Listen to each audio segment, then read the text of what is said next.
हमारे मन में गंदे विचार क्यों आते हैं, हम नहीं चाहते, लेकिन फिर भी हमारे मन में गंदे विचार आते रहते हैं। हम अपने मन में आने वाले गंदे विचारों को रोकने की कोशिश करते हैं, लेकिन जितना अधिक हम रोकते हैं उतना ही ये विचार हमारे अंदर प्रवेश करते हैं। जितना अधिक आप किसी चीज से दूर भागते हैं, वह चीज आपको अपने पास ले जाएगी। इसलिए उस चीज से दूर मत भागिए, उस पर संतुलन बनाए रखिए। अगर आप भगवान बुद्ध को मानते हैं और उनके द्वारा बताए गए नियमों का पालन करते हो, तो मुझे आशा है कि आप हमारे चैनल को जरूर सब्सक्राइब करेंगे। सुनिए कौन से वो विचार हैं। एक बार एक युवक गौतम बुद्ध के पास आया और गौतम बुद्ध से बोला कि ही बुद्ध, मेरे मन में इतने गंदे विचार क्यों आते हैं? मैं नहीं चाहता कि मेरे मन में गंदे विचार आए, पर मेरे मन में हमेशा काम वासना के विचार चलते रहते हैं और मैं इनके के बारे में सोच सोच कर बहुत परेशान हूँ। मेरी ऊर्जा और समय यह सब सोचने में ही नष्ट हो जाता है और इन सब के विचारों की वजह से मैं कभी भी शांत नहीं रह पाता और मैं हमेशा ही स्त्रियों को देखकर मोहित हो जाता हूँ, अपने आप को रोक ही नहीं पाता। बुद्ध मुस्कुराए और उन्होंने उसे युवक से पूछा, क्या तुम्हें पता है यह काम वासना होती क्या है? फिर लड़के ने उत्तर दिया और कहा, बुद्ध, मैं यह तो नहीं जानता कि काम वासना होती क्या है, पर हाँ, ये जो भी है बहुत बुरी चीज है। फिर बुद्ध ने उसे युवक से कहा कि सबसे पहले तो तुम यह समझना है कि प्राकृतिक रूप से जो भी चीज हमारे अंदर है वह बुरी नहीं है। हमारे जीवन में उसकी कुछ ना कुछ जरूरत है। वासना कोई बुरी बात नहीं है। ये तो हमारे मन की एक भावना है जो हमें किसी न किसी चीज की कमी का एहसास करवाती है और फिर हम उसे चीज को पाने के लिए उसे चीज की तरफ आकर्षित हो जाते हैं। जैसे अगर तुम्हारे पास धन की कमी है तो तुम में धन पाने की वासना उत्पन्न हो जाएगी। तो वासना कुछ और नहीं, बस एक प्रकार की कमी है जो कि एक प्रकार की जरूरत का एहसास है, और जब यह जरूरत शारीरिक हो तो हम इसे काम वासना कह देते हैं। युवक ने गौतम बुद्ध को कहा कि बुद्ध, मुझे काम वासना का मतलब तो समझ में आ गया, पर आप मुझे यह बताइए कि यह आती कहां से है और कैसे आती है। ये गौतम बुद्ध ने कहा कि काम वासना कहीं से आती नहीं है, ये तो हमारे अंदर ही होती है और इसका होना तो जरूरी भी है, तभी तो मानव जाति का विस्तार होगा। युवक ने कहा, जब यह हमारे अंदर ही है और जरूरी भी है तो फिर लोग इसे गलत क्यों बोलते हैं? बुद्ध ने कहा कि यही तो समस्या है, लोगों ने काम वासना को गलत तरीके से सोच लिया है, इसे छिपाने की दबाने की कोशिश करते हैं। काम वासना गलत नहीं है, बल्कि काम वासना का गलत तरीके से प्रयोग करना गलत बात है। लोग जिससे प्रेम करते हैं बस उसी के लिए जीने लग जाते हैं। जानवरों में भी कम वासना होती है, बना लेते हैं। युवक ने उत्तर दिया के बारे में हमेशा सोचते रहते हैं। बुद्ध, पर यह सब जानवरों में भी काम वासना होती है। बुद्ध ने युवक से कहा, क्योंकि जानवर भी तो आखिर अपनी पीढ़ी को आगे बढ़ाएंगे। बुद्ध ने कहा, तो फिर हम जानवरों की काम वासना को गलत क्यों नहीं कहते? युवक ने कहा, मुझे नहीं पता, महात्मा आप ही मुझे बताइए। गौतम बुद्ध ने कहा कि जानवर अपनी काम वासना का प्रयोग आनंद प्राप्ति के लिए नहीं करते, वह तो सिर्फ संतान उत्पन्न करने के लिए काम वासना का उपयोग करते हैं। जानवरों को प्रकृति ने इतनी समझ नहीं दी कि वह काम वासना को अपने सुख का आधार बना सके, जबकि मनुष्य अपनी समझ के बलबूते पर प्रकृति में पाई जाने वाली प्रत्येक वस्तु को अपने सुख के लिए अपने प्रयोग करता है। हम इंसानों ने ही काम वासना को अपने सुख का साधन बना लिया है, जबकि प्रकृति ने तो हमें अपने वंश को आगे बढ़ाने के लिए दिया था, लेकिन इंसानों ने इसे अपने जीवन का परम लक्ष्य बना रखा है और इस तरह से काम वासना का बेलगाम हो जाना गलत है। युवक ने पूछा, महात्मा जी, ये कम वासना हम पर हावी क्यों होती है, क्यों यह बेलगाम हो जाती है? तब गौतम बुद्ध ने कहा कि सुनो, अब जो मैं तुम्हें बताऊंगा उसे तुम ध्यानपूर्वक सुनना। काम वासना का सारा खेल तुम्हें समझ आ जाएगा, तुम्हें तुम्हारे सारे सवालों का जवाब मिल जाएगा, बस तुम्हें ध्यान से सुनकर समझना है। फिर गौतम बुद्ध युवक को बताना शुरू करते हैं। एक बार की बात है, एक आश्रम में गुरु और उनके शिष्य रहा करते थे, जिससे रोजाना आश्रम के बाहर स्थित गांव में भिक्षा लेने के लिए जाते थे। उसे आश्रम का एक शिष्य जिस गांव में भिक्षा लेने जाता था, उसे रास्ते में एक नदी पद्धति थी, जिससे रोज उसी रास्ते से भिक्षा लेने जाता था। एक दिन उससे ने देखा कि एक लड़का पेड़ के पीछे छिपा है। वह उस लड़के के पास गया और उससे जाकर बोला, भाई तुम इस पेड़ के पीछे छिपकर क्या देख रहे हो? लड़के ने कहा, अरे तुझे नहीं दिख रहा क्या कि मैं क्या देख रहा हूं?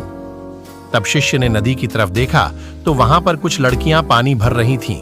वो लड़कियां 14-15 साल की होगी। तब शिष्य ने उसे लड़के से कहा, अरे भाई वहां पर तो लड़कियां पानी भर रही हैं, इसमें छिपकर देखने वाली क्या बात है?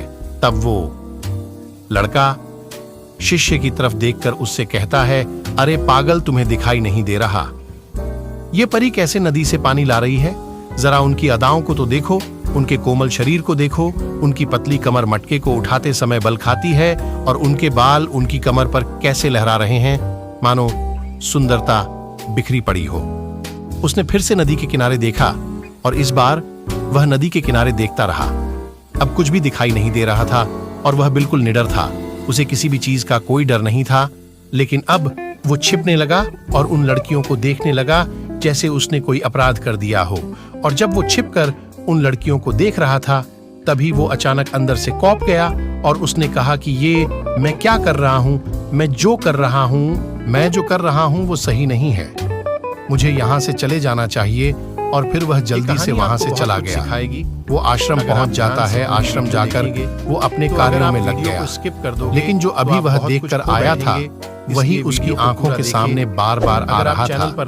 उसके मन में वही दृश्य चल रहा था। उसका दिमाग सब कुछ देखने के लिए संघर्ष कर रहा था। कहानी का नाम है, उसका किसी भी काम में मन नहीं लग रहा था। ध्यान से सुनो। सुबह होते ही वह रोज जल्दी ही भिक्षा के लिए आश्रम से निकल जाता और उस नदी के पास वाले पेड़ के पास जाता से बोला, जहाँ पर वह लड़का पहले से मौजूद रहता था, उसके साथ मिलकर लड़कियों को छुप छुप कर देखता था। और अब वह ऐसा रोज करने लग गया। यह उसके रोज का काम हो गया।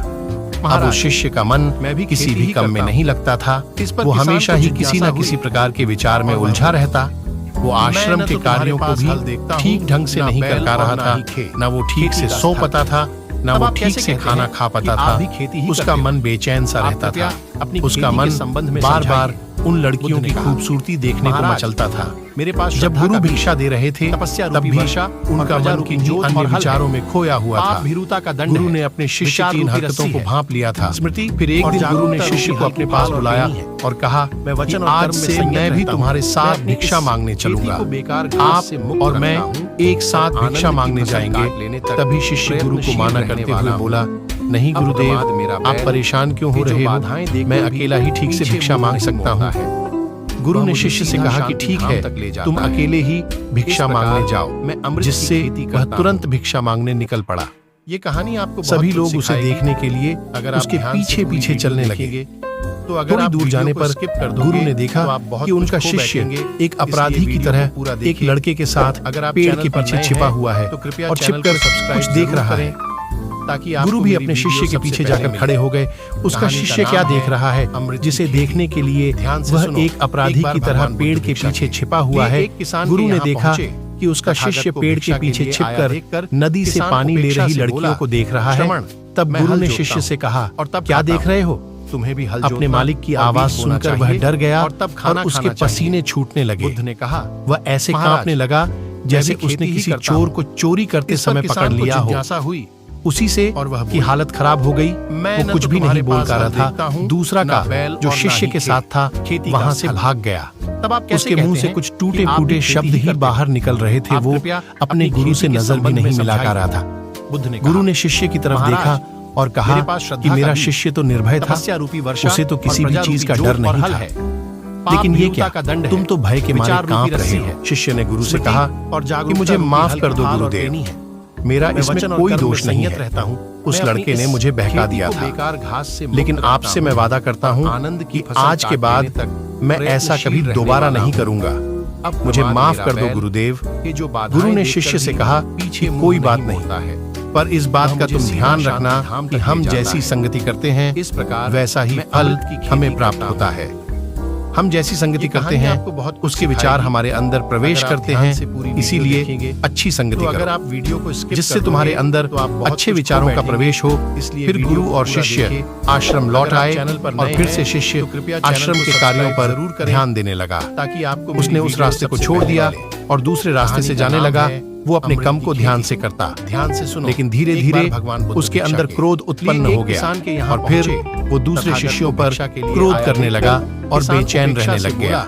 श्रवण, मैं हल अब वो सही समय पर भोजन भी नहीं करता था। तुम्हें भी वो हल भोजन भी जोतना बहुत कम और बीज खाता बोना था। चाहिए एक और रात तब गुरु खाना शिष्य के खाना पास आए चाहिए। और उसे बुद्ध बोले ने कि कहा, अब तक तुमने महाराज, कितनी बार अपना वादा मैं भी तोड़ खेती दिया। ही करता हूँ। यह सुनकर इस पर शिष्य किसान अपने को गुरु के जिज्ञासा चरणों हुई में गिर गया और रोने लगा। रोते रोते ही